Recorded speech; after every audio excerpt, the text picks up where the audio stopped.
সকাল সকাল স্নান করে সকলে মিলে বেরিয়ে পড়েছিলাম ওই সামনেই শ্মশানকালী মন্দিরটা সকলকে ঘুরিয়ে দেখাতে। আসলে এই মামাই দাদা এরা সকলে এখানে থাকে না, তো বাইরে থাকে, তার জন্য পর অনেক মজা করে তারপরে চলে গিয়েছিলাম বৌদি ভাইয়ের কাছে। দিদি ভাই গিয়ে আবার রেডিও করিয়ে দিল, আর তারপরে বিদায় পর্ব সব থেকে বেশি কষ্টের এই সময়টাই।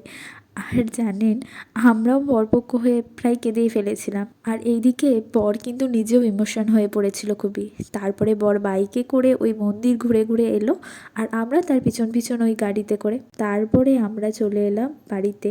আর আমরা কিন্তু ভালো ননদ, আমরা এইখানে এসে কলসিটা নামিয়ে দিলাম যেখানে সেটা দেওয়ার কথা। এরপর কড়ি খেলা, ঘর ধরা, আরও অনেক নিয়ম।